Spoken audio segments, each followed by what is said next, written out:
हमने पढ़ा कि अच्छा मुझे बताइए under section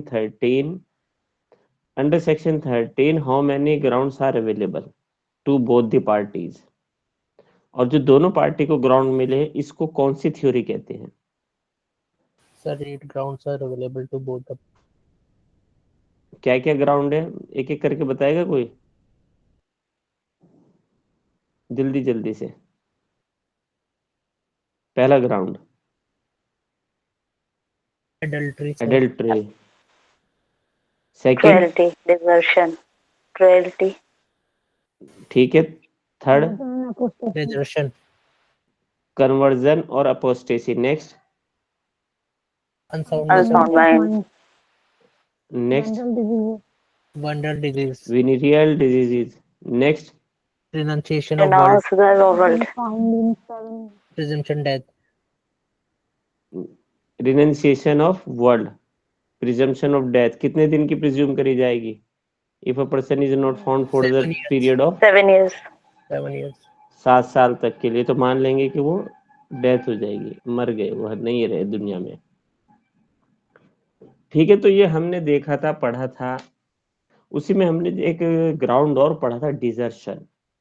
so what do you mean by desertion? What is desertion? क्या होता है desertion?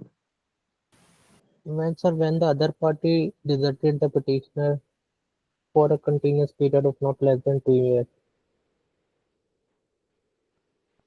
Where a respondent or the other party to the marriage deserting or separating from a petitioner or not fulfilling his or her marital obligations or not permitting the other party or not permitting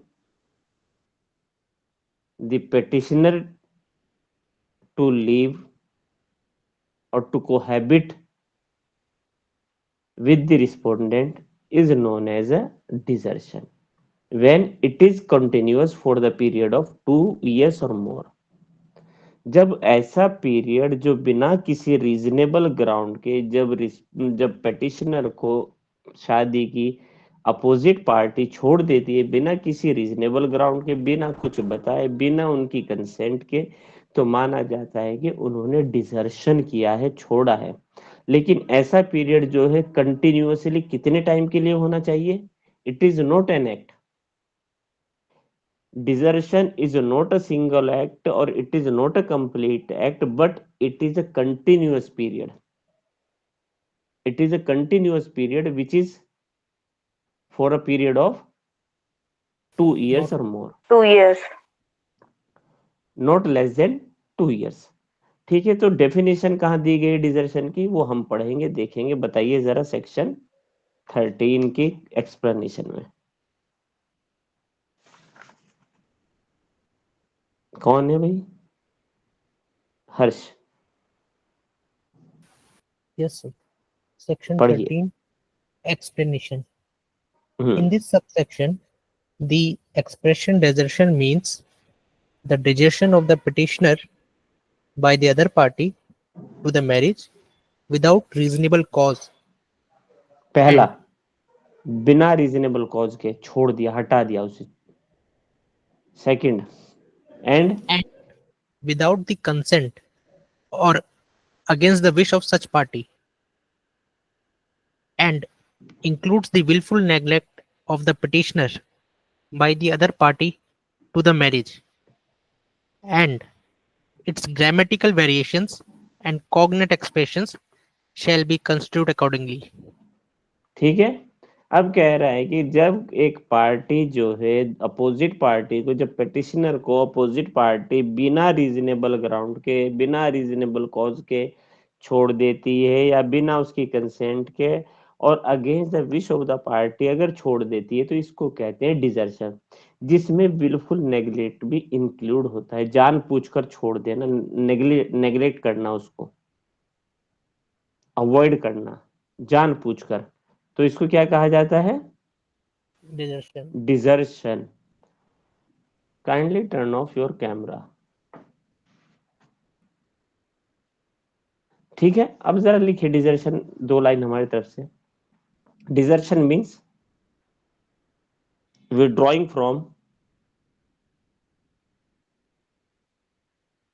matrimonial obligations,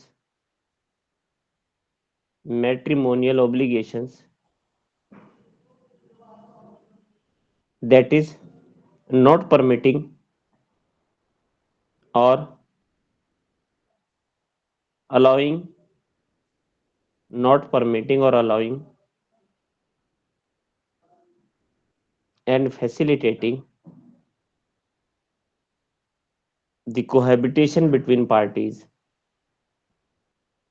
the cohabitation between parties. It is not a single act, बहुत important है, याद रखिएगा, it is not a single act or complete act itself. It is not a single act or complete act itself.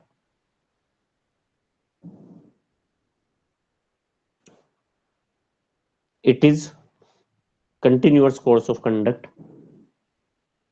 It is continuous course of conduct to be determined, to be determined, to be determined under the facts and circumstances of each case. To be determined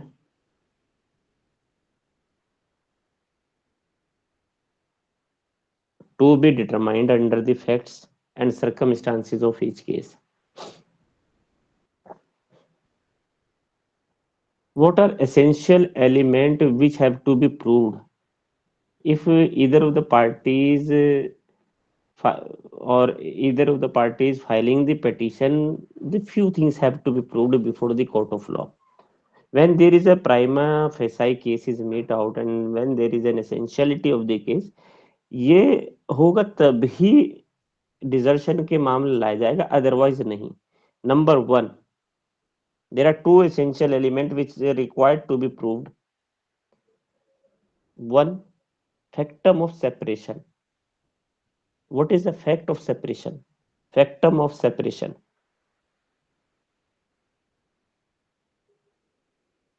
Second, the intention to bring cohabitation. The intention to bring cohabitation permanently. The intention to bring cohabitation permanently to an end. To an end. ठीक है, ये तो देखिए हमने पढ़ा देखा कि explanation section 13 of the Hindu marriage act 1955 talks about the desertion. Desertion means when a person is withdrawing from the society of the other, when one of the parties of the marriage is withdrawing from the society of the others without any reasonable cause and without the consent of the parties and against the will of the parties when they have been withdrawn from the society of the others, तो इसको कहा कि desertion हुआ ये. ठीक है, लेकिन हम अगर पूछे कि व्हाट इज डिजर्शन, एक्चुअली आप डिजर्शन है क्या चीज, किस चीज को डिजर्शन कहेंगे? What is desertion in actual meaning?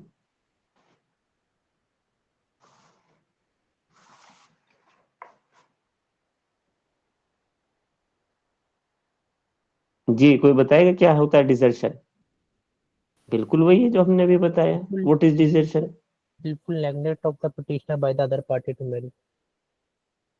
ठीक है, willful neglect or when a petitioner has been abandoned by the respondent without any reasonable cause, किसी reasonable cause के बिना.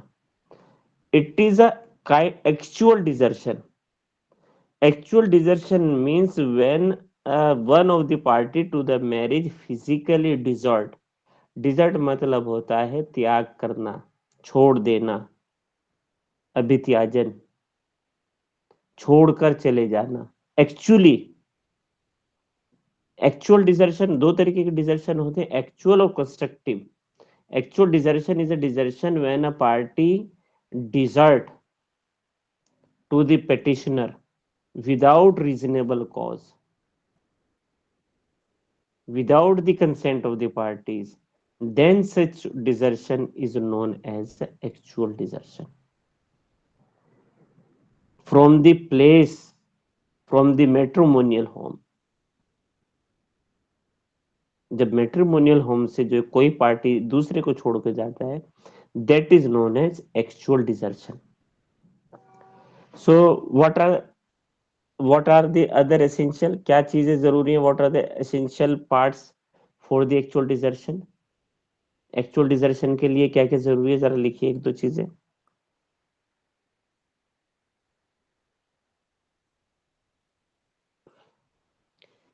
Desertion should be without reasonable cause. Desertion should be without reasonable cause. Next, desertion should be without the consent of the party. लिखा हुआ है सब. Next, the desertion must not be less than, the desertion must not be less than the period of 2 years. 2 साल तक या उससे ज्यादा period के लिए छोड़ के रखा है, अभी त्याजन किया हुआ है, that is actual desertion. What is constructive desertion? चलिए एक्चुअल डिजर्शन ठीक है. अब हर्ष की शादी हुई, अभी हर्ष की बीवी आई, बीवी आने के बाद अब ये हर्ष के साथ रहती है, लेकिन घर की कंडीशन ऐसी कि झरझर कंडीशन में है. जब बारिश होती है तो छत से पानी आता है. अब जो वो घर से बेड ले गए थी वो भी गलना शुरू हो गया. वो छोड़ के चली गई इनको और कहा कि this you are bound to give the roof and you are bound to give the matrimonial home to the wife. So whether the act of a wife come under the purview of the desertion or not? No, sir. No, sir. क्यों क्यों नहीं आएगा? Sir, wife को जो है रखने, wife को अच्छे घर देने की हस्बैंड की बाउंडेशन है, ऑब्लिगेशन है, मैट्रिमोनियल ऑब्लिगेशन है ये, to give her a good space, to give her a good place where she can reside safely. सही बात है ना? लिखिए Sunil Kumar versus Usha. Sunil Kumar versus Usha. Court ने मना कर दिया कि ये this act does not come under the purview of desertion.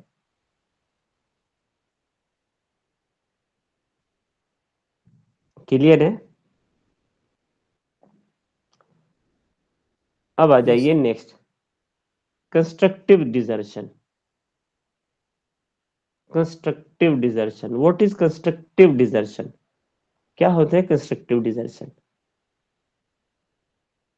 बताइए भाई. sir, if one spouse intentionally neglects another spouse, then it will be constructive desertion, even though they are living in the same house. दोबारा बताओ क्या कहा?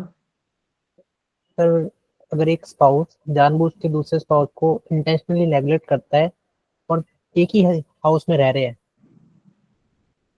तो उसे constructive desertion का case मानेंगे. मतलब कि सीधी सी बात है, हस्बैंड वाइफ है, एक बड़ा सा घर है, 4-5 कमरे हैं, 4-5 कमरों में जो है बहुत समझदार हैं दोनों. कुछ लोग देखिए सोसाइटी में 2 तरीके के लोग होते हैं. एक वो हैं कि अगर झगड़ा करेंगे तो पूरा मोहल्ला सुन लेगा. एग्री करते हैं इस बात से? Yes sir. हस्बैंड वाइफ ही. एक वो हैं कि अगर उनके बीच कोई बात भी है तो उनके छोटे 5 साल के बेटे को नहीं पता लगेगी. ये सुनो, तो ये 2 तरीके की सोसाइटी पाई जाती है हमारे समाज में. ठीक है, इन दोनों तरीके की सोसाइटी में क्या है कि सपोज करिए अब जो हस्बैंड वाइफ हैं एक ही घर में रहते हैं, बट क्या है कि दोनों अलग अलग रहते हैं, साथ कोहैबिटेशन नहीं है, साथ में कोहैबिट नहीं करते हैं। रात में दिखाने को हाँ ठीक है दोनों एक कमरे में है, but wife is sleeping sofa या बेड और husband is sleeping on sofa. जब बच्चे के सोने का टाइम है दोनों बराबर में लेटेंगे, बच्चे को बीच में सुलाएंगे, उसके बाद दोनों फिर से अलग हो जाएंगे। So whether this act of the party come under the preview of the desertion और नॉट। Yes, sir. तो कहा गया, कोर्ट ने कहा है कि when an act of what is constructive desertion, तो कहा कि constructive desertion is not a desertion और abandon from the place physically, but it is the abandonment or the desertion or the withdrawal from the state of a thing, state of a thing से withdrawal करना। is it clear? State of a thing where the parties are not cohabiting at the same room, they have not really cohabiting in the same room, under the same roof, or under in the same room, or on the same bed, but they are separated from each other, एक दूसरे से अलग रहते हैं दोनों। then this act of the either party will cause an act of a desertion। Please Ramlal ji, please आप mic अपना camera off कर लीजिए। Yes please. जिसने हाथ रेज किया है आंसर यस क्वेश्चन पूछ सकते हैं। सर मेरा एक क्वेश्चन है कि कंस्ट्रक्टिव डिसीजन में यानी आप बोलना चाहते हैं कि अगर हस्बैंड वाइफ के बीच में डाइवोर्स नहीं हुआ हो लेकिन सेपरेशन हुआ हो। सेपरेशन नहीं हुआ, या सेपरेशन की तो बात ही नहीं है अभी। अभी क्या है कि जब वो सेपरेशन है तो वो फिर 1 साल तक अलग रहेंगे, उनको ये बाइंडिंग है, और साथ में नहीं रहे वो 1 साल। यहाँ डिजर्शन का मतलब होता है, कंस्ट्रक्टिव डिजर्शन का मतलब होता है सिर्फ माइंड से छोड़ा हुआ है, बात नहीं करेंगे।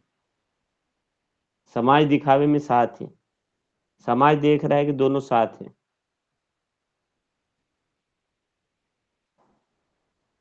But they are not together. लिखिए जरा, केस लिखिए, ज्योति चंद्रा वर्सेस मीरा। बहुत इंपॉर्टेंट केस है भाई। In every second competitive exam where the family law come, ये सवाल आएगा। Jyoti Chandra versus Meera.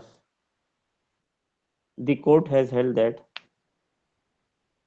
Jyoti the Chandra husband, versus Meera Meera, the court has held that the husband by his conduct, the husband by his conduct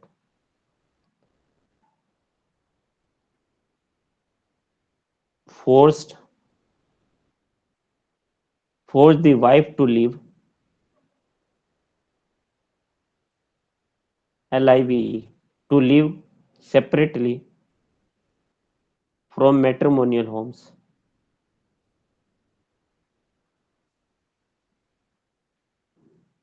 is an amount of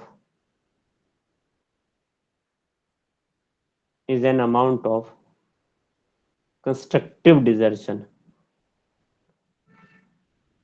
समझ गए? मतलब कि उसका conduct इस तरीके का है, ताने मारता है, बोल मारता है, चोभी मारता है, उस तरीके की बातें करते हैं जिससे wife has force to leave the matrimonial home and she is living separately from the husband. Then this act of the wife is not amount to the desertion from his own will, but a constructive desertion which has been forced by the wife, by the husband, and on such a ground she can file a plea of divorce, petition of divorce। Clear है? Constructive desertion case. Yes please. Sir जो आपने इसमें ये facts बताए, तो ये तो mental cruelty में भी आ सकता है। हाँ, विद चली गई ना छोड़ के, उसे छोड़ने में मजबूर कर दे, मेंटल क्रुएल्टी में कहा जाएगा। ओके छोड़ने पे मजबूर किया गया उसको। ठीक है, yes please, who are sir raising the इसका कोई हैंड में टाइम आस्क। पीरियड भी है क्या? हेलो जी, सर, इसका कोई फिक्स टाइम पीरियड भी है क्या? कितने समय तक रहना चाहिए ये 2 साल, कंस्ट्रक्टिव 2 साल, कम से कम 2 साल।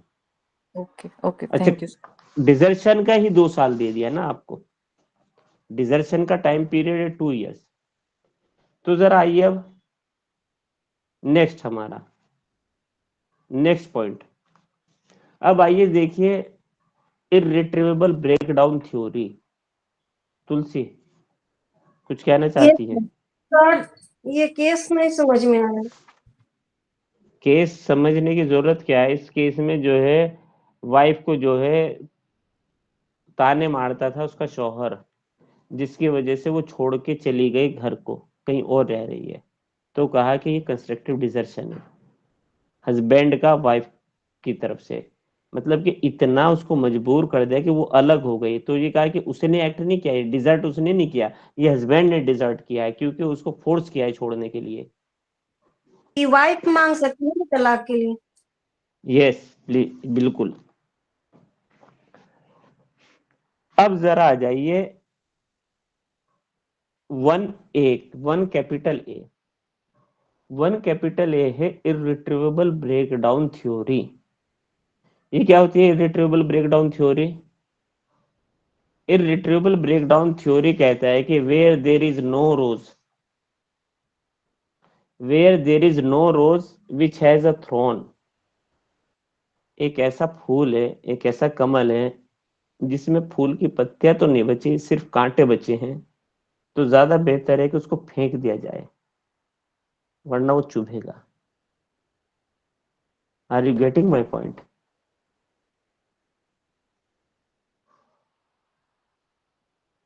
इनसे ये समझ आ रहा है क्या बात चल रही है? बुशरा, नहीं हर्ष, सर। Yes sir. समझ आया क्या बात हुई है? वो कह रहे हैं कि what is इररिट्रीवेबल breakdown theory.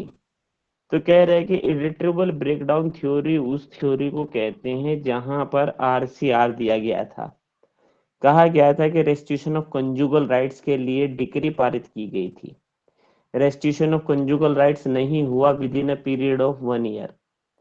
Judicial separation में रहने के लिए कहा गया था दोनों हस्बैंड एंड वाइफ को, under section 10 on the grounds given under section 13 clause 1। 13 clause 1 में जो ग्राउंड दिए गए हैं, उन ग्राउंड्स पर जो है रहने के लिए कहा गया था कि दोनों अलग अलग रहिए। और वो 1 साल तक दोनों अलग रहे, उसके बाद भी उनके दिल नहीं पिघले। तो कहा गया कि when there is no rose but only a thorn, it is better to throw it away. when rose has when there is no rose but only thorn, जब किसी गुलाब में, किसी कमल में कांटे बच जाए तो ज्यादा बेहतर है कि उसको फेंक दिया जाए। वही कह रहा है कि when the decree of the RCR has been passed to resumption of the cohabitation between the parties, and the resumption has not been come out between the parties, when the decree for the judicial separation has been made out between the parties, parties में जो है judicial separation हुआ है, judicial separation के बाद भी उनमें मोहब्बत की जगह नहीं है दोनों में। जब उनके बीच मोहब्बत की जगह नहीं है तो अब बेहतर है कि दोनों अलग हो जाए। यहाँ फूल कहा गया है कि वाइफ है या हस्बैंड है, एक दूसरे के लिए कमल का फूल है। अगर उन दोनों में अब नहीं रहा जा रहा है तो अब ज्यादा बेहतर है कि क्या किया जाए, उस फूल को जिसमें कांटे कांटे बचे हैं, क्या किया जाए? तोड़ दिया जाए। क्यों? नहीं, तोड़ नहीं दिया जाए, फेंक दिया जाए। टूट तो चुका वो बाबू, टूट चुका वो। आरसीआर ऐसे नहीं लेने गए थे हर्ष साहब आप। Are you getting my feelings, Yes, expression जो sir. मैं बताना चाह रहा हूँ? Yes, sir. क्योंकि अब फूल बचा ही नहीं है, वो फूल है, अब उसकी सब पत्तियां झड़ चुकी, ये सब पत्तियां झड़ चुकी, अब तो ये कांटे की सिर्फ डंडी बची है, टहनी, इसकी सब पत्तियां चली गई। आप आरसीआर के लिए गए थे, नहीं माने। आप जुडिशियल सेपरेशन में गए थे, नहीं माने। What have to be do, what has to be done? अच्छा लगा कि नहीं? तो Yes, जरा sir. अब आ जाइए 13। अब दोनों में से एक पार्टी, क्योंकि रह नहीं पा रहे हैं, समझ रहे हैं आप? अब इन पार्टीज में से जहां पर कोई मैरिज जो है परफॉर्म हुई थी, इधर before the passing of this act और after the passing of this act, and where the resumption between the parties can not be come out even after the decree of the judicial separation, they have been separated for the period of 1 year or more, and cohabitation does not resumed did not resumed between the parties, the court shall pass a decree of the divorce। क्यों decree of divorce दे रहा है? समझ रहे हैं बात, क्या बात चल रही है? क्यों दे रही है कोर्ट? ऐसे नहीं दे रही है। आपको कहा था जाइए अलग रह लीजिए, गुस्सा है, लड़ाई हो जाती है, अलग रह लीजिए। नहीं, आ जाइए, दोनों साथ रह लीजिए। नहीं, अब क्या कीजिए, दोनों अलग हो जाइए। पढ़िए। Section 13(1)(a). पहली बात, ये Either ऐड part कब हुआ, कब ऐड हुआ? ये बहुत इंपोर्टेंट है, ये याद रखना। 1964, ये sir. 1964। 4. सब लिख लेना भाई, जितने लोग हैं क्लास में। Yes please, next. Section 13(1)(a). Either party to a marriage, whether solemnized before or after the commencement of this act, may also present a petition for the dissolution of the marriage by a decree of divorce on the ground: 1. That there has been no resumption of cohabitation as between the parties to the marriage for a period of 1 year or upwards after the passing of a decree for judicial separation in a proceeding to which they were parties. ठीक है, judicial separation section 10 में लेने आए थे आप, जहां पर दोनों पार्टी जो है सेक्शन 10 में जुडिशियल सेपरेशन, कोई पार्टी लेने आई थी कि सर हम इससे सेपरेट होना चाहते हैं, रहना चाहते हैं। Judicial separation is not a decree of divorce, it is the initiation towards the decree of divorce. ये तो इनिशिएशन, वो चाहते, कोर्ट कहते कि आप अलग रह लीजिए दोनों लोग for a period of 1 year और मोर। तब भी आप साथ नहीं आए, दोनों की गुस्सा इतना था कि नहीं, दोनों माफी नहीं करना चाह रहे हैं एक दूसरे को। फिर क्या हुआ? सेक्शन 9 वाली बात बताइए अब। Second, that there has been no restitution of conjugal rights as between the parties to the marriage for a period of 1 year or upwards after the passing of a decree for restitution of conjugal rights in a proceeding to which they were parties. समझ गए? कब पास होगी? इसको कहते हैं इर्रिट्रीवेबल breakdown theory. आप कहेंगे कि sir when there is no rose, it when a rose when a rose does not have a rose, its existence, but has only a thorn, it is better to throw it away. When in the marriage, all the possibilities of preventing a marriage has been failed, the parties are not agreed to live together to maintain the status of the holy unions, holy soul of the both, it is better to divorce when it has not been resumed for a period of the 1 year after passing of a decree of the judicial separation or decree of the restitution of conjugal rights under section 10 and 9 respectively of the Hindu Marriage Act. Clear है? Case sir जो लिखिए आपने जरा।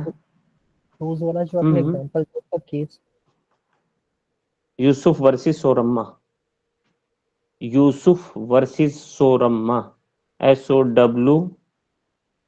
SOWRAMMA, Sowramma. Justice Krishna Iyer has said, Justice Krishna Iyer has said, while there is rose,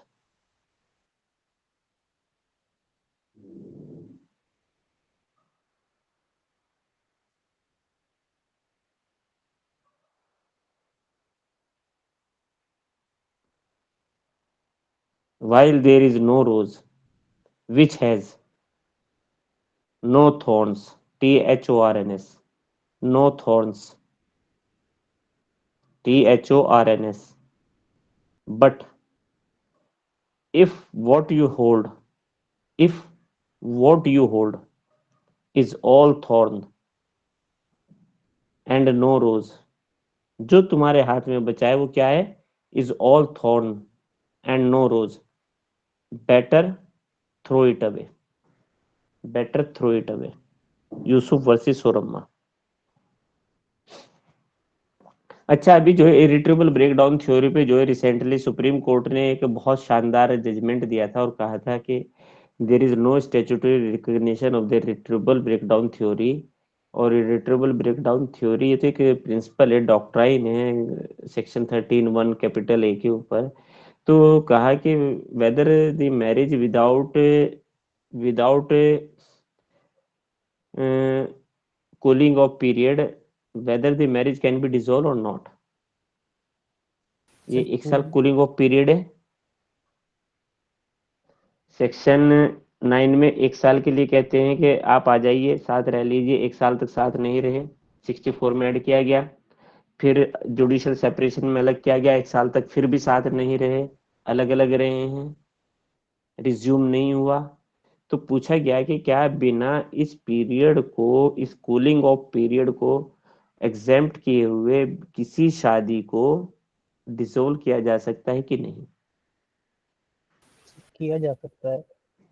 case का नाम बताइए. Amardeep Singh versus Harvinder Kaur. नहीं. Shilpa Shailesh, Shilpa Shailesh versus Varun Srinivasan, Shilpa Shailesh versus Varun Srinivasan. All are requested to turn off their cameras. Shilpa Shailesh versus Srinivasan.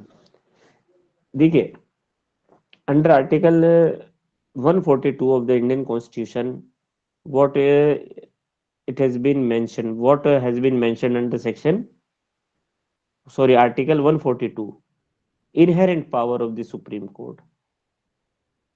The Supreme Court may pass any decree, order, judgment to do a complete justice. Therefore, it was the petition before the Supreme Court that whether the marriage can be, whether the Hindu marriage can be dissolved or decree of a divorce can be passed without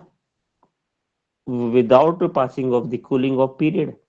क्या जो ये cooling of period दिया हुआ है कि एक साल वाला आरसीआर वाले मामले में और जुडिशियल सेपरेशन वाले मामले में, इसको पीरियड को पास किए बिना, ऑब्जर्व किए बिना क्या किसी शादी को डिसोल्व किया जा सकता है? तो शिल्पा शैलेश वर्सेस श्रीनिवासन के केस में 2023 का जो है बहुत लीडिंग जजमेंट है. सुप्रीम कोर्ट ने कहा yes, under article 142 of the Indian constitution,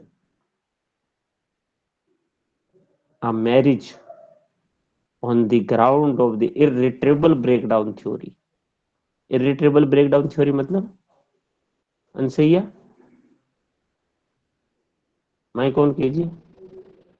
yes sir. क्या होता है इरिट्रेबल ब्रेकडाउन थ्योरी का मतलब? सर जहाँ पे मतलब अगर मैरिज नहीं चल पाया तो वहाँ पे उसको डिसॉल्व किया जाएगा। यस, जहां शादी जो है रिज्यूम नहीं की जा सकती, नहीं चलेगी, हस्बैंड वाइफ में बनी नहीं रही एट ऑल, वो शक्ल भी नहीं देखना चाहते एक दूसरे की।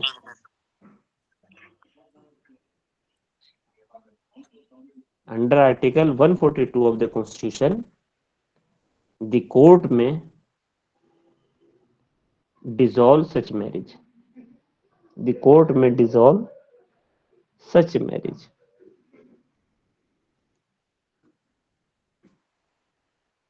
ठीक है, क्लियर? Yes. ठीक है, अब क्लोज 2 में देखिए, 13 क्लोज 2 में जो ग्राउंड दिए हुए हैं वो ग्राउंड किसको हैं, किसको Only अवेलेबल है वो wife. Ground? Only wife. Only wife. बताइए क्या क्या ग्राउंड है जल्दी से, फिर आगे बढ़े।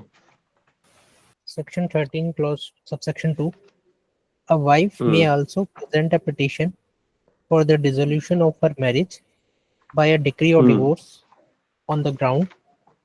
Subclause 1. Number 1, In the case of any marriage solemnized before the commencement of this act, that the husband had married again before such commencement, or that any other wife of the husband married before such commencement was alive at the time of the solemnization of the marriage of the petitioner.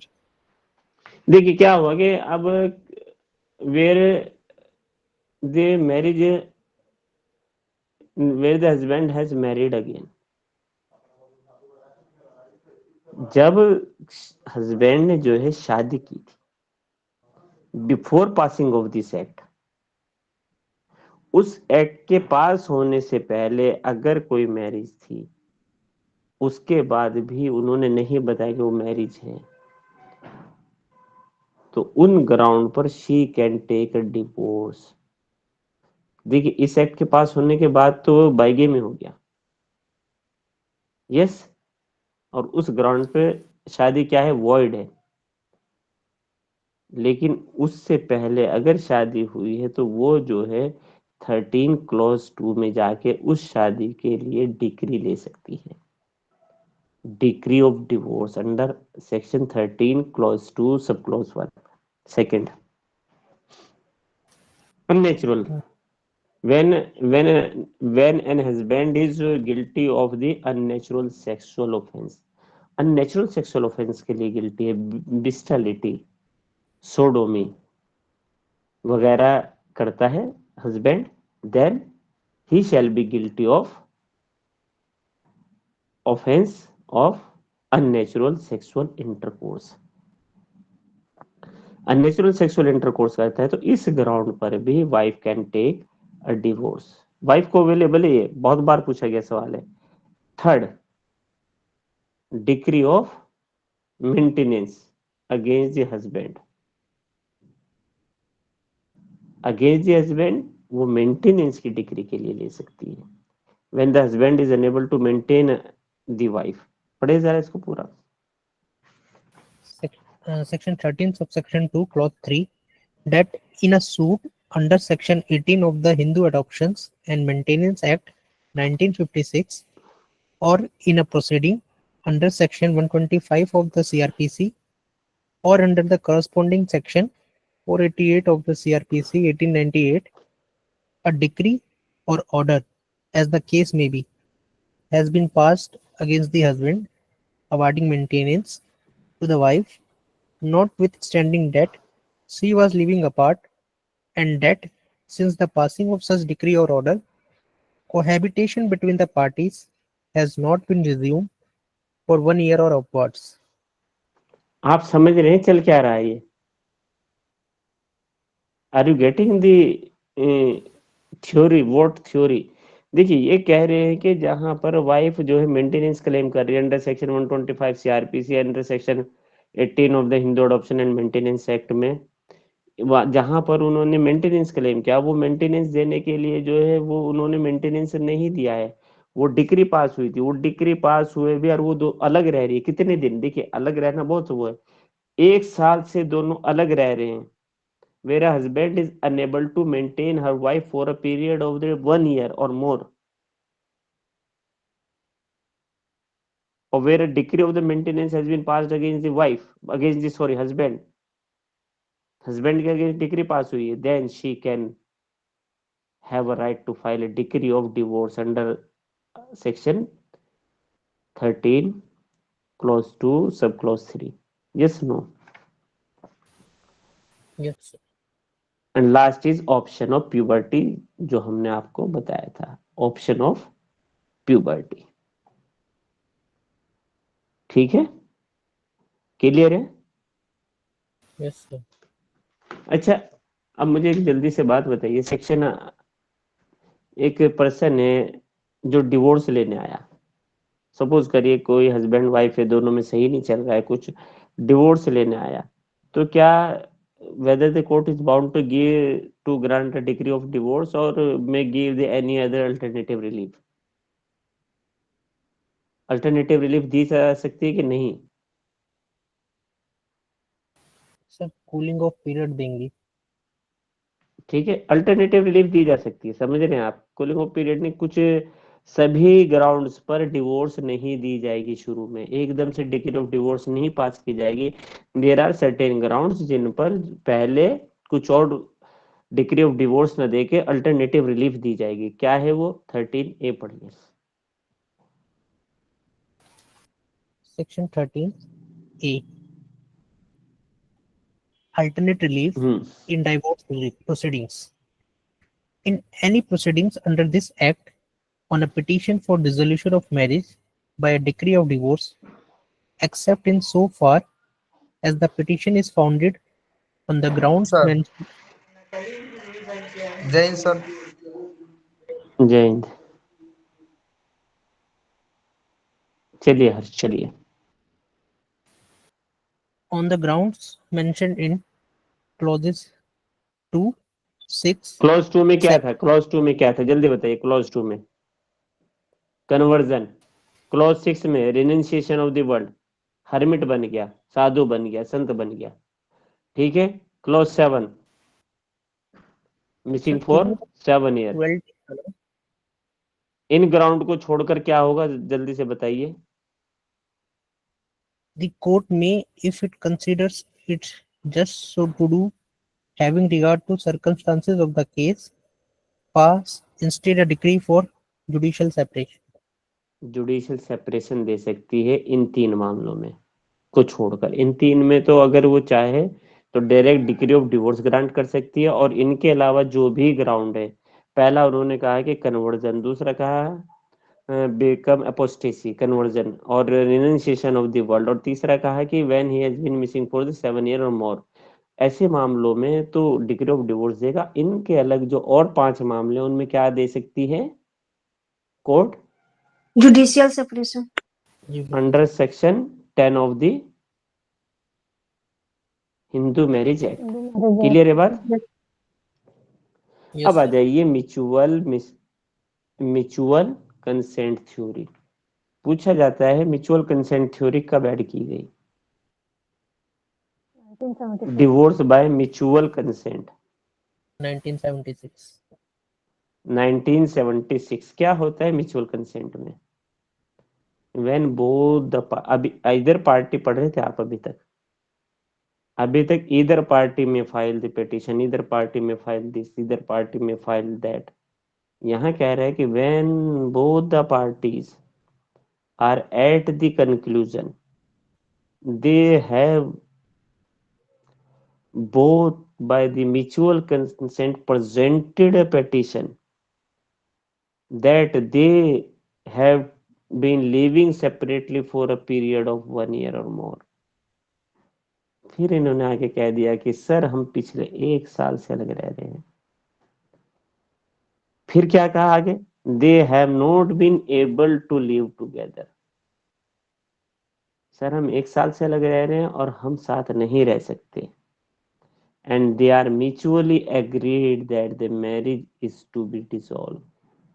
Marriage dissolve होनी चाहिए, तो जब इस तरीके की petition दोनों साथ मिलकर लाते हैं, तो कोर्ट के पास जब ऐसी पेटिशन जाएगी तो कोर्ट जो है note note less than 6 month ऐसी पेटिशन को ग्रांट नहीं करेगा।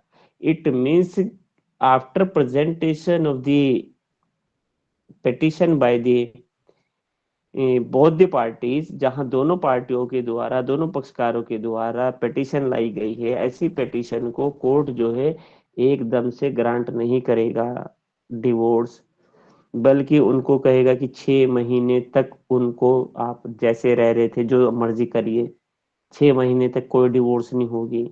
ये पीरियड 6 से लेके कम से कम 6 और मैक्सिमम 18 महीने हो सकता है।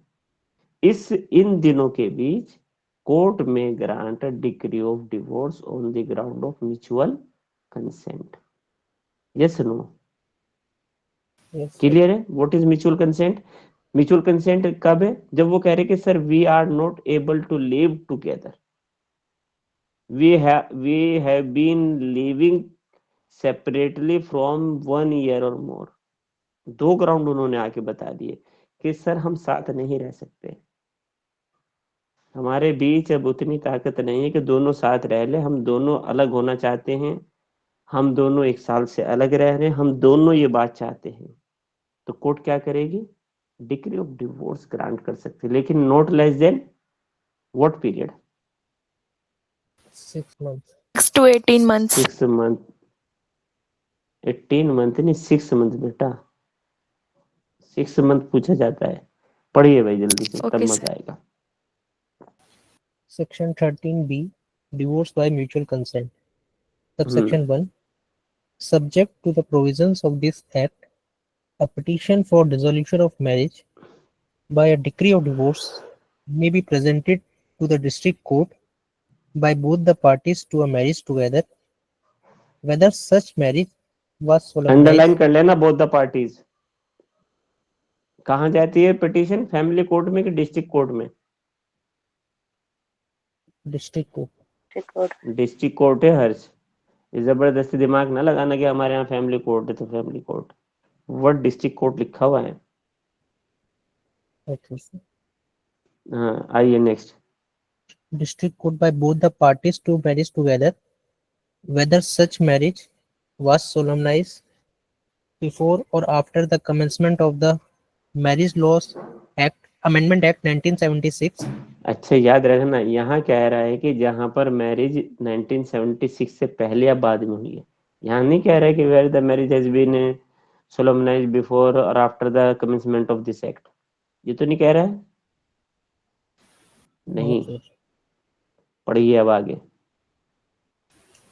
On the ground that they have been living separately for a period of 1 year or more, पहला ग्राउंड, सर हम दोनों जो 1 साल से ज्यादा से अलग रह रहे हैं। दूसरा ग्राउंड बताइए। that they have not been able to live together, तीसरा and बताइए। that they have mutually agreed that the marriage should be dissolved.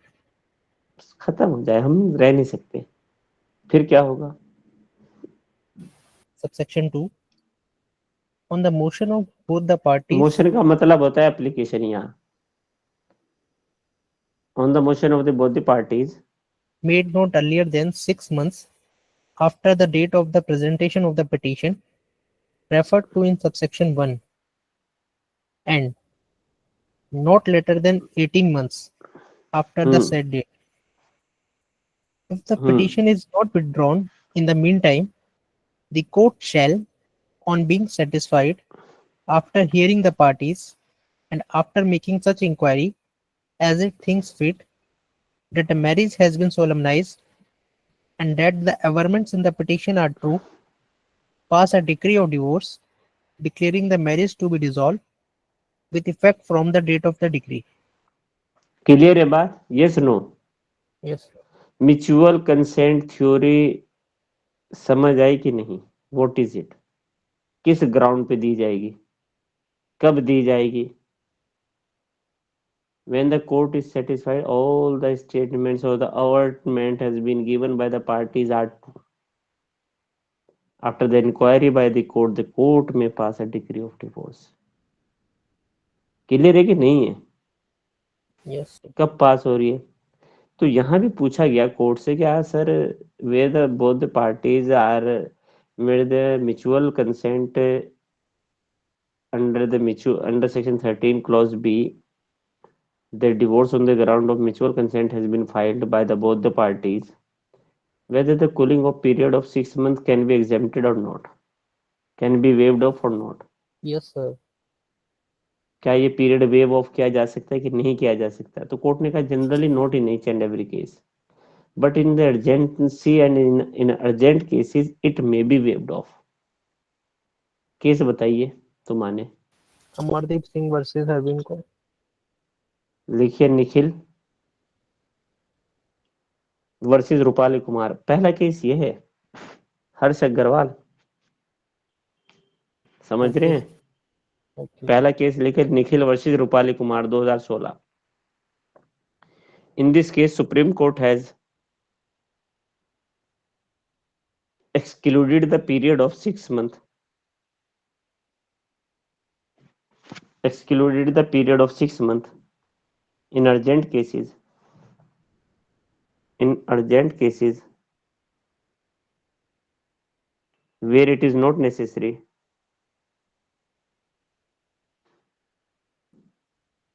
Where it is not necessary to wait for a period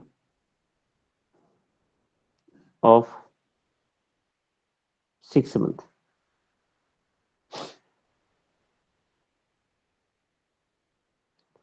second case लिखिए Amardeep Singh versus Harvinder Kaur 2018.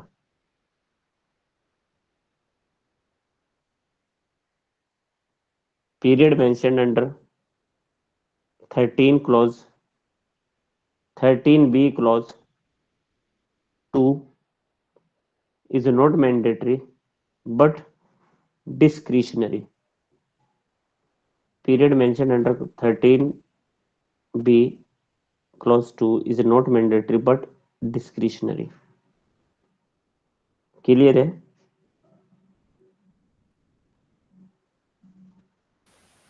Sir इसका year I think 2017 है. हाँ 17 होगा, मतलब कि पहला केस है निखिल वर्सेस रूपाली कुमार है, दूसरा केस ही है. 17 में पिटीशन फाइल हुई थी, फाइनल डिसीजन 18 का है. Okay sir. नेक्स्ट लिखिए केस शैली मित्तल वर्सेस अनुराग मित्तल. शैली मित्तल वर्सेस अनुराग मित्तल.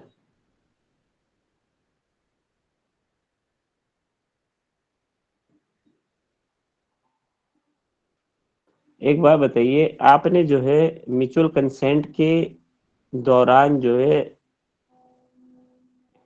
म्यूचुअल कंसेंट में डिक्री ऑफ डिवोर्स लेने के लिए आपने पिटीशन फाइल करी, ए और बी ने. पिटीशन पेंडिंग है और ए और बी में से किसी एक ने शादी कर ली.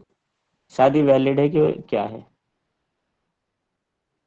वैलिड है, वर्ड है, इनवैलिड है, वर्डेबल है. इनवैलिड है सर, इनवैलिड है, वाइड है. वाइड. इनवैलिड है, वाइड सर. लिखिए वॉइड है, void. In Shally Mittal versus Anurag Mittal, Supreme Court has held that during the pendency of the suit,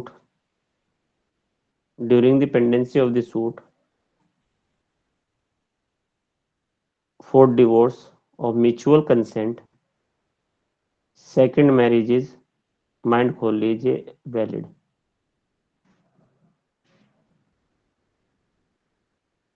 second marriage is valid.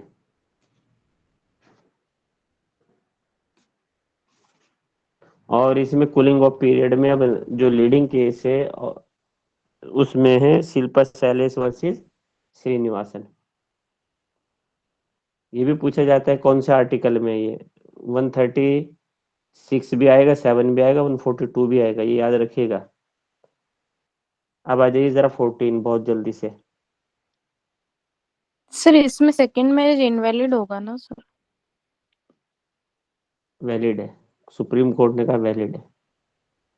But sir अभी वो sir pending है, तो फिर अगर decision अगर नहीं आया तो फिर उसके नहीं नहीं, एक बार म्यूचुअल, देखिए दोनों चाहते हैं, दोनों में वहां ये नहीं लिखा कि कोर्ट में कोर्ट दे देगी, दोनों पार्टी साथ में जा रहे, म्यूचुअल कंसेंट है, समझ रहे हैं? सर कोर्ट सेक्शन आज कौन नहीं, कौन सा बताया? सर सेक्शन तब कौन सा? आज, डिवोर्स तो नहीं हुआ है, फिर सेकंड मैरिज कैसे वैलिड होगा? अरे तो ये शिल्पा शैलेश वर्सेस, वो सॉरी शैल, क्या नाम है, अनुराग मित्तल वर्सेस शैली मित्तल, चार्ली सुप्रीम कोर्ट से मित्तल। पूछ के आइए, उनसे पूछ के आइए क्यों। अरे बेटा सर रीजनिंग सेक्शन यही है कन्फर्म कि कर दीजिए सेक्शन। कन्फर्म कर दूं,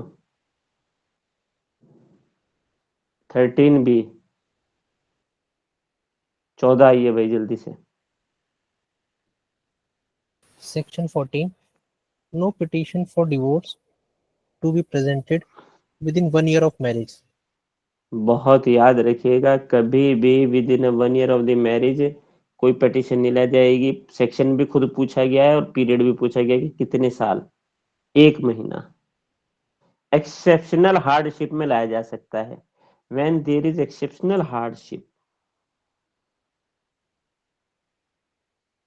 when there is exceptional hardship, a decree of divorce may even be filed within 1 year from the solemnization of the marriage. Next, sir read करना है 15, छोड़ दो जो बताया, बस एक साल सेक्शन अंडरलाइन करो, भागो। Section 15, divorce persons when may marry again. Divorce person कब शादी कर सकता है?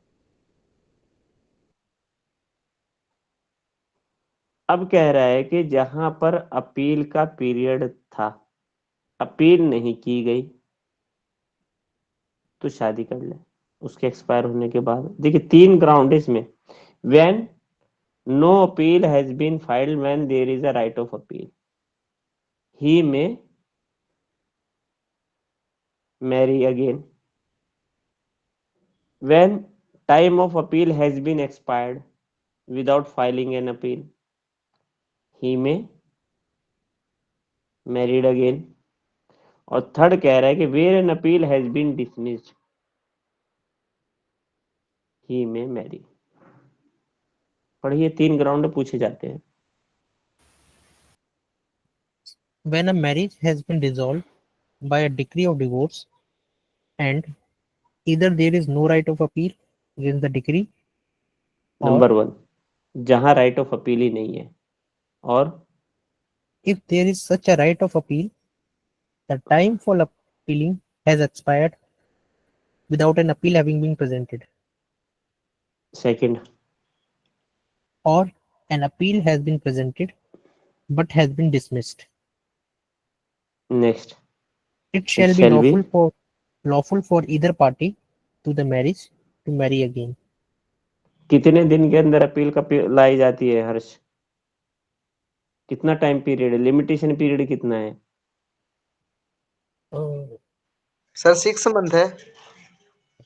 अरे चाचा, और ज्यादा नहीं बता सकते थे? कितने दिन हो 6 मंथ में?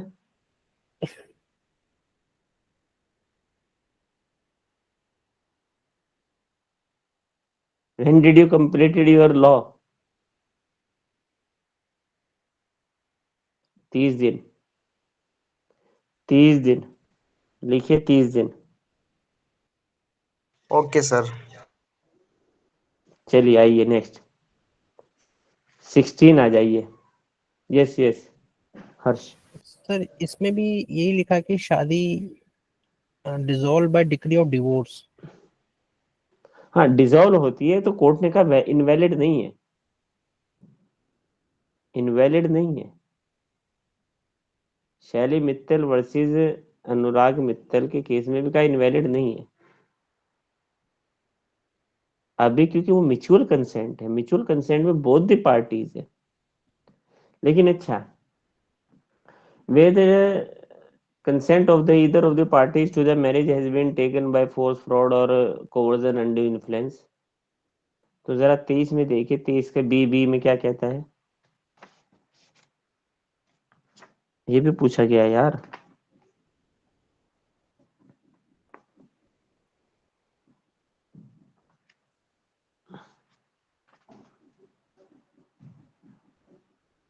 बी अंडरलाइन कर लेना, ये पूछा गया है, कहाँ लिखा हुआ है ये बात। ठीक है, 16 आइए जल्दी से। Section 16. Legitimacy of children of void and voidable marriages.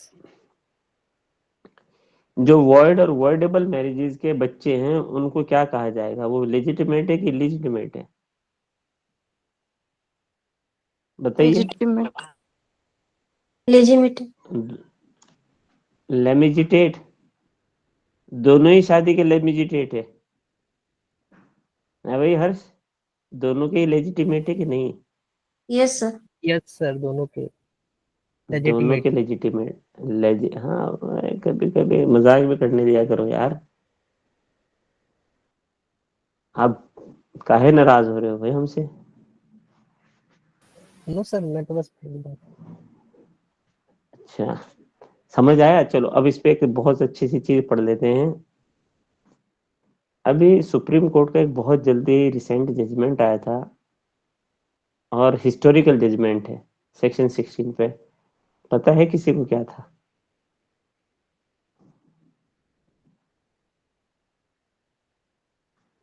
Can anyone have any idea? Sir liberal के ऊपर था वो।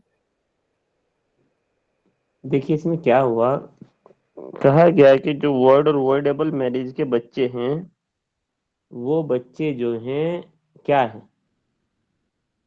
लेजिटिमेट है। तो कहा गया है कि क्या weather at the time of the partition whether they will inherit the property of the father or not। वैसे ये हम बात वहां करते जब हम सक्सेशन पढ़ाएंगे, हिंदू सक्सेशन, लेकिन हम यहाँ बता दें क्या, जब नोशनल पार्टीशन होगा at the time of the notional partition, तो whether the illegitimate child are entitled to get a share in ancestral property or not।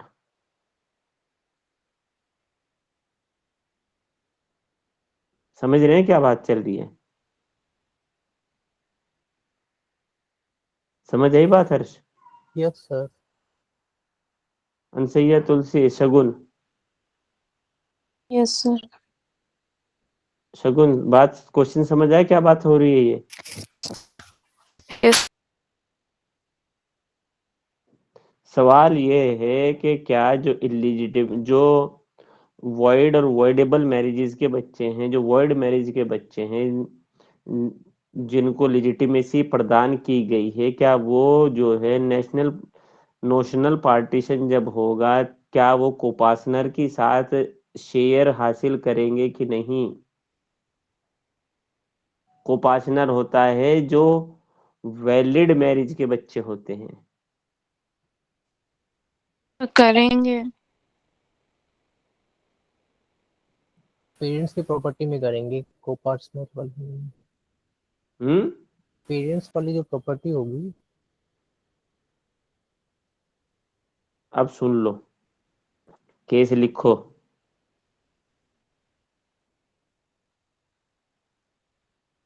Riva, REVAN, रिवाना, REVANA, सिदप्पाज, रिवाना सिदप्पाज, REVANA SIDDAPA, Siddappa versus Mallikarjun, देखो अब इस केस का फैक्ट सुन लो बहुत जल्दी से। इस केस में 2023 का केस है, chief justice of India at that time Chandrachud साहब का जजमेंट है ये, उसमें इन्होंने कहा कि क्या under section 16 clause 3, section 16 clause 3 कहता है कि उनको सिर्फ लेजिटिमेसी प्रदान की गई है, उनको ये मतलब नहीं है कि उनको जो प्रॉपर्टीज में जो है उनकी जो इंसेस्ट्रल प्रॉपर्टी जब वो है उनमें राइट दे दिया जाए, वो और कोई राइट कैरी नहीं करेंगे, सिर्फ जो राइट है उनको लेजिटिमेसी प्रदान की गई है। तो अब क्वेश्चन आया, तो क्या ये जो है नोशनल पार्टीशन के टाइम जो है इक्वल राइट होगा कि नहीं एज ए कोपार्टनर? तो कोर्ट ने कहा, देखिए कोर्ट ने एक एग्जांपल दिया और कहा सपोज करिए 4 भाई हैं, C1 C2 C3 C4, C1 C2 C3 C4 same example है। उन्होंने कहा कि सपोज करिए कि जो ये C2 है, after the partition he has died, partition हुआ, पार्टीशन में अब मुझे एक बात बताइए, C2 को कितनी प्रॉपर्टी मिलेगी according to the notional partition? 1/4। 1/4 मिलेगी आफ्टर 2006। ये सुनो, कितनी मिली C2 को? 1/4। अब जो है C2 की डेथ से पहले C2 की 3 बच्चे थे, एक उनकी बीवी, एक वाइफ थी जो इनकी वैलिड मैरिज से वाइफ थी, उसका सन था, उसकी डॉटर थी, 3 बच्चे C2 के। इनका एक इलीजिटिमेट चाइल्ड था, इनवैलिड मैरिज से एक चाइल्ड था, सन। तो अब मुझे बताइए जो 1/4 प्रॉपर्टी है वो कैसे बटेगी after the death of the सी?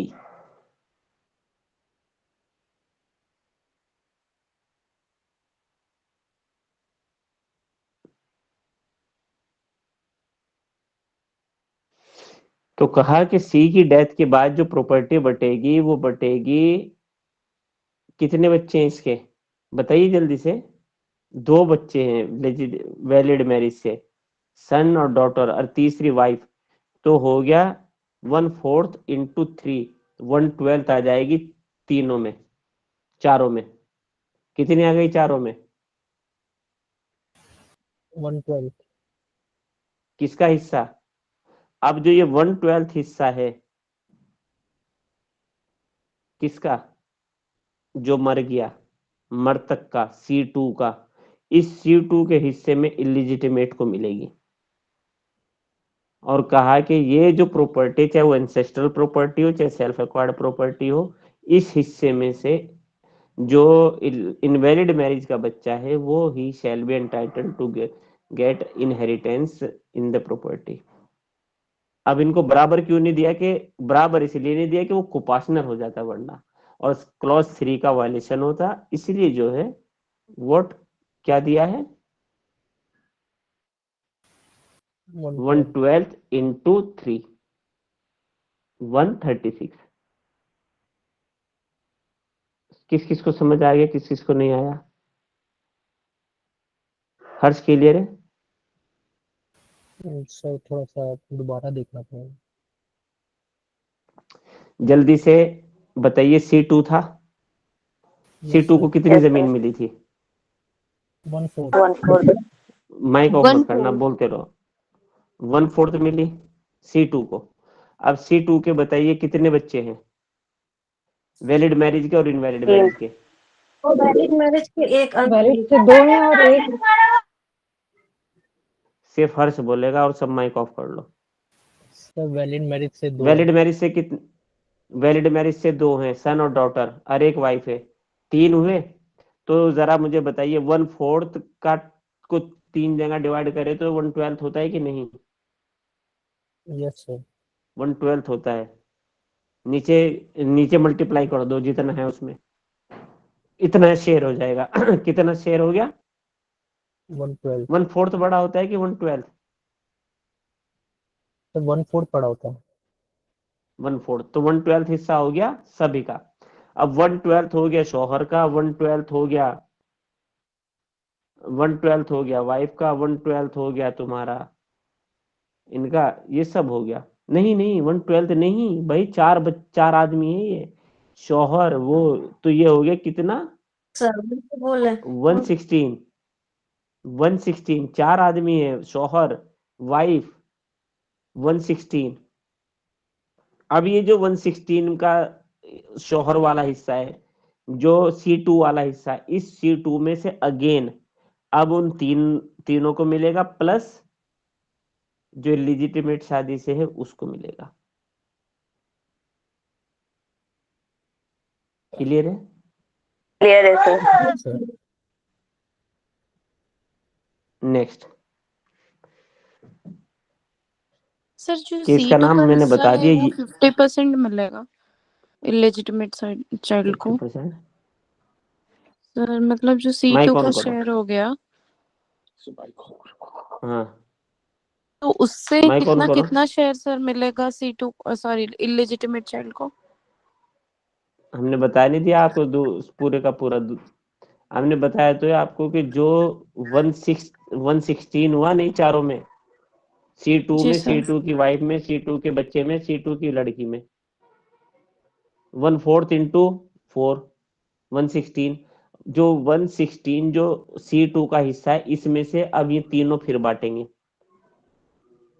एक अच्छा जो है इलीगल शादी का बच्चा, और 2 वैलिड में शादी के बच्चे प्लस वाइफ, तो 16 इंटू 4।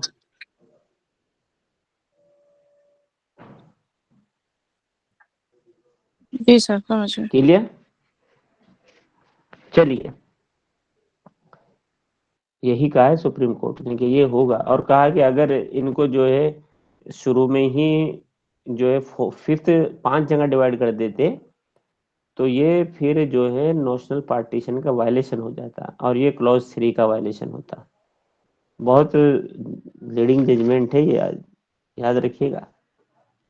जरा आइए नेक्स्ट, 17 पढ़ चुके, 18 पढ़ चुके, 19 आइए।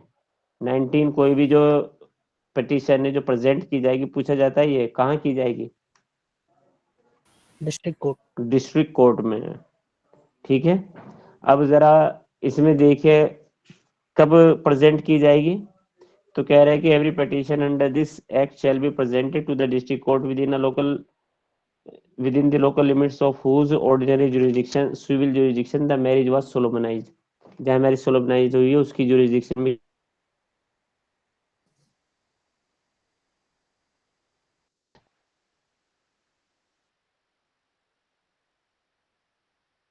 सर स्टक हो गया। सर वॉइस चली गई आपकी।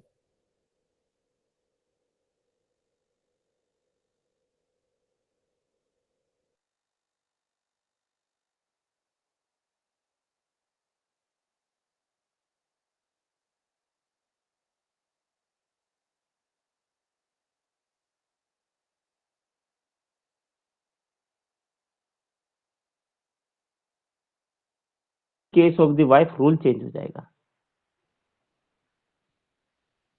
सर सर आपने जब भी बताया वॉइस चली गई थी। समझ गया, वॉइस वीडियो और वॉइस दोनों पॉज हो गई। मैं पता नहीं यार, मैंने फिर नेटवर्क नहीं है।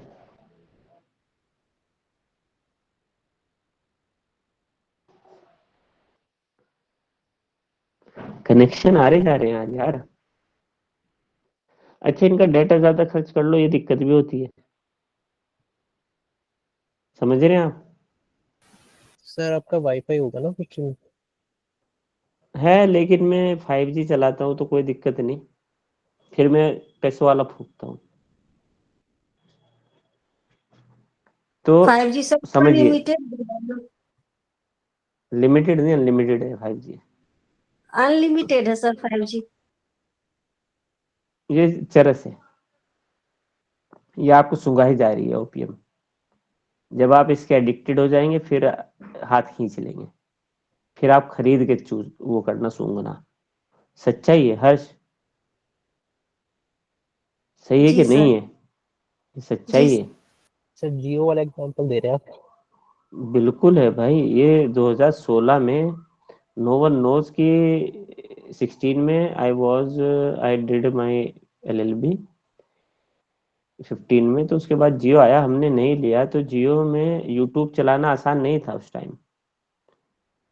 मैं अपने जो कोई MCQ लगाता था तो मैं गूगल से लगाता था उस टाइम। मतलब आपको यूट्यूब चलाना, आपको 1 GB मिलता था 1 महीने में।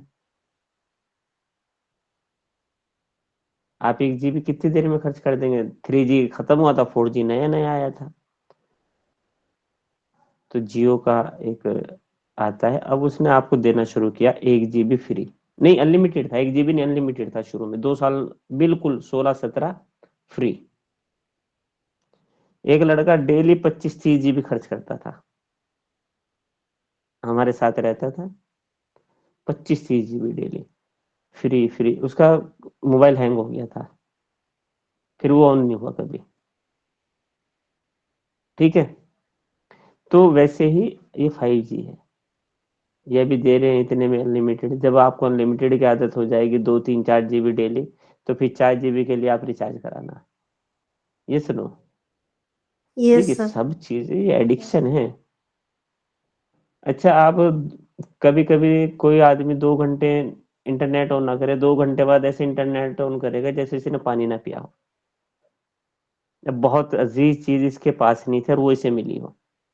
हाँ कि ना? Yes, yes.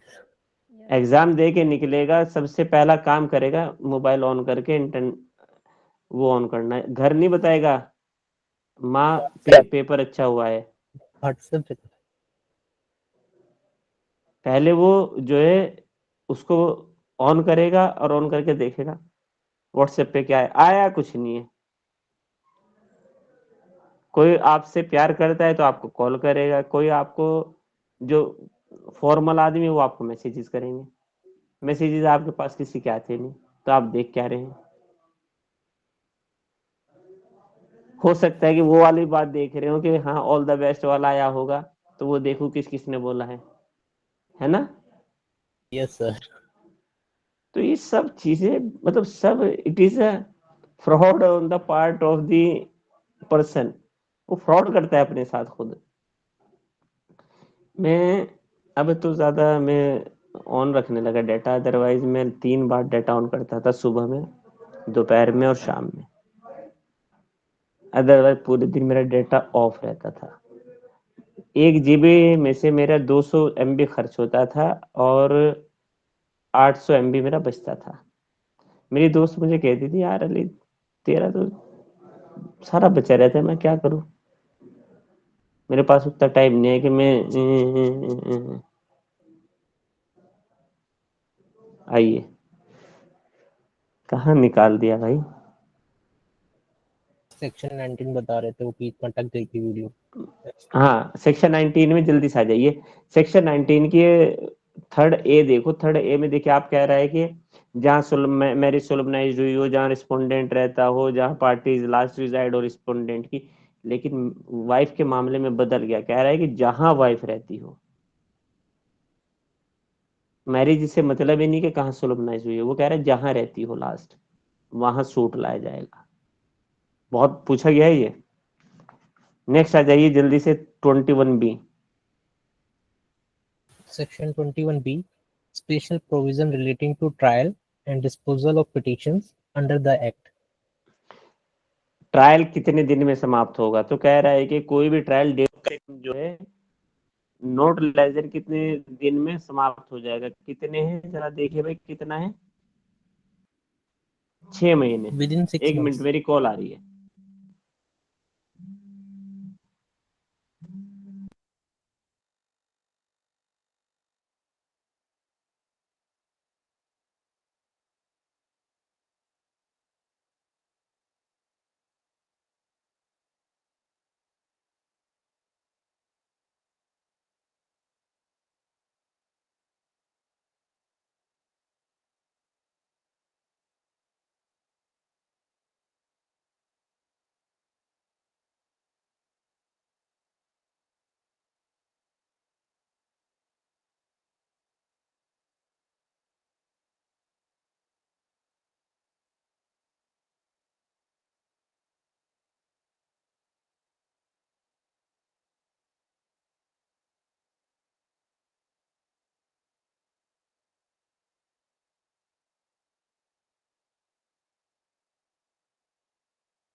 चलिए भाई, आइए जल्दी से आइए। ठीक है, अब जरा आइए 21B। 21B कह रहा है कि कोई भी ट्रायल जो है, कोई भी पिटिशन जो है डिस्पोज ऑफ की जाएगी 6 महीने के अंदर। अंडरलाइन करिए क्लोज टू में, 6 महीने के अंदर, किस दिन से, जिस दिन से नोटिस सर्व होगा रिस्पोंडेंट को। उसके बाद अपील कह रहा है 3 महीने में। पूछे नहीं गए ये दोनों सवाल, लेकिन आने वाले कंपटीशन में पूछे जा सकते हैं। क्लियर है? यस 21C पूछा गया, डॉक्यूमेंट्री एविडेंस। कौन से सेक्शन में है डॉक्यूमेंट्री एविडेंस? ठीक है, कह रहे हैं कि कोई भी डॉक्यूमेंट्री एविडेंस एडमिसिबल नहीं होगा, वो हम बाद की बात है। 22 आ जाइए। 22 कह रहा है कि proceeding to be in camera. कैमरे का मतलब कैमरा लगा के होगी, no sir, only the parties of the close room. Close room में होगी। ठीक है, क्लोज रूम में होगी, इन कैमरा नहीं होगी। ठीक है, अब आ जाइए जरा सेक्शन 24। चलो यार, कल ही पढ़ेंगे क्योंकि अभी 15-20 मिनट, आधा घंटा लग ही जाएगा। ठीक है,